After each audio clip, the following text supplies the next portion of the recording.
So I grab my opponent's wrist to control his arms. When you do this in a fight, your opponent will want to posture up to break your grips. If he pulls his right arm away to break my grip, then I will force his right arm down between his legs. So again, if he pulls his right arm away from my body, I will force his right arm down between his legs. Next, you want to go for the triangle, but you don't want to spread your legs wide. You want to slide them past your opponent's shoulders, keep everything tight. My left leg goes over his right shoulder and across the back of his neck. Then, I throw my right leg over my left leg. To finish the submission, I squeeze my legs tight. Notice my knees squeezing together. This decreases the space inside of the triangle, making the strangle stronger. One more time. I push his arm down, wrap my left leg around the right side of his neck, throw my left leg over my right shin, and secure the position. To help apply the triangle, I reach my right hand up, grab my shin, and pull my leg down. Notice how this breaks his posture. Also notice how I have moved his right arm toward my left side. This is key for finishing the submission. To lock everything tight, I pull his head down with my hands and squeeze my legs tight.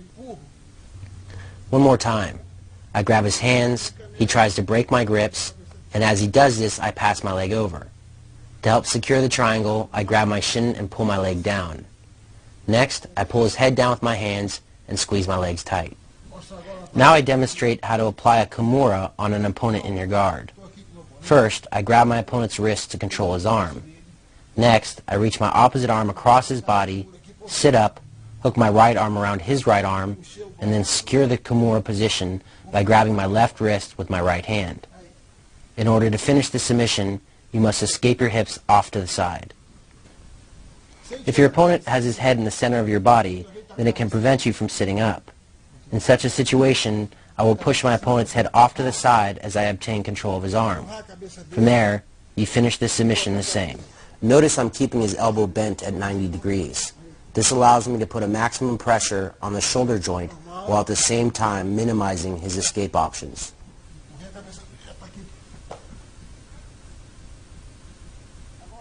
Now I demonstrate a technique for sweeping your opponent to his back when he's in your guard. I like this sweep a lot because it often catches your opponent by surprise. To set it up, I will lock in a kimura on my opponent's arm and then use my positioning to execute the sweep. If my opponent defends against the sweep, then I will put my focus into finishing him with the kimura. However, my first approach is to use the hold on his arm for the sweep. So I push on my opponent's head and attack with the kimura. You can place your left foot on your opponent's hip, or you can place it lower on his knee, whichever you feel is more comfortable. By locking in the kimura, your opponent will focus on protecting his arm. While he's preoccupied, you make some space and then strike his leg with your leg. You don't want to strike his leg directly from the side, but rather from the side and downward. When successful, it takes you right to the mount. With your opponent worried about you locking in the kimura, he forgets about his leg in the sweep. I go for his arm and hip out a little bit as I dominate his arm. As he defends against the kimura, I kick, sweep him, and end up in the mount. I push on my opponent's head and dominate his arm. Notice how as I attack his arm, I scoot my hips out to my right side. When I do this, my left leg gets closer to my opponent's right leg. Next, I execute the sweep and claim the mount position. Mais uma vez, tire a cabeça dele, vou me ajeitando, coloco esse pé aqui, ele está defendendo o braço.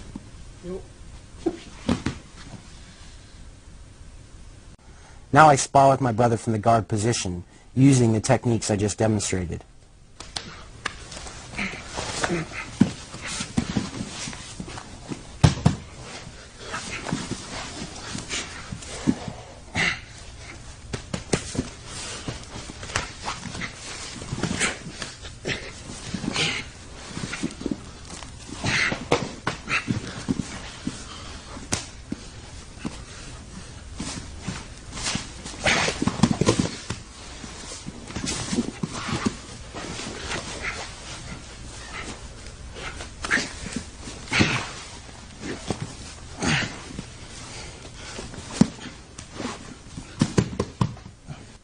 Now I show a very basic sweep, one that is taught to jiu-jitsu white belts.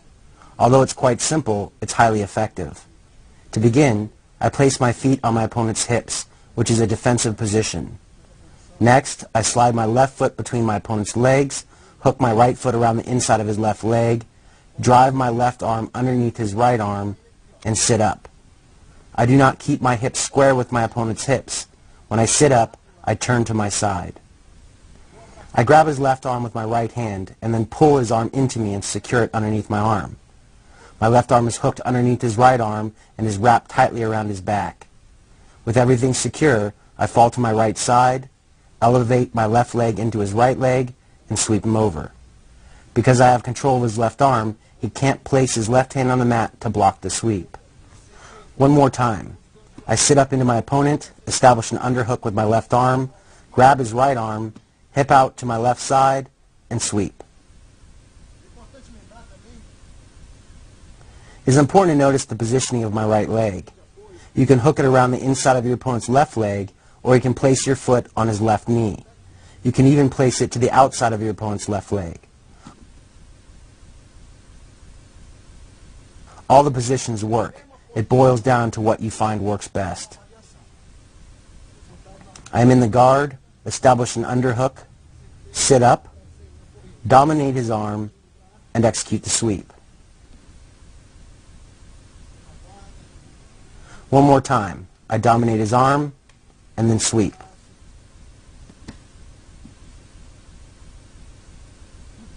When you're in the half guard, it is very important that you establish an underhook and get up to your side. If you're flat on your back, your opponent has total control. So, once I dig my right arm under my opponent's left arm and establish an underhook, I grab his far side to maintain the position. Next, I pull my left leg out from between my opponent's legs. To get the sweep, I hook my left arm around his far leg, pull his leg into me, and drive into him to put him on his back.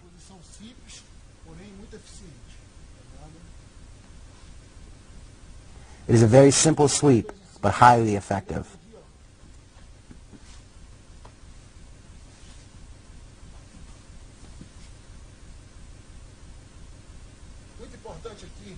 As I mentioned, it is very important to establish the underhook. If my opponent is postured up, then I dig my right arm under his left arm and drive into him. If you establish the underhook and don't move into your opponent, he can establish an overhook on your arm and then use his position to punch you in the face. So you want to get very close to your opponent to prevent him from striking you. It destroys his angle to strike. Now I come to all fours, block the knee, and drive. Now fast.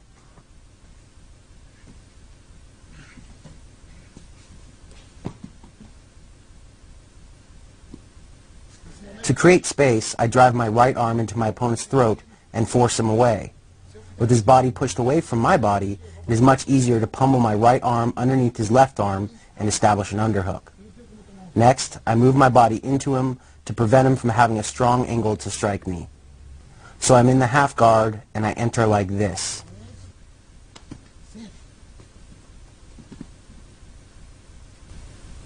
In this situation, your opponent has passed your guard and moved into the 100 kilos or side control position.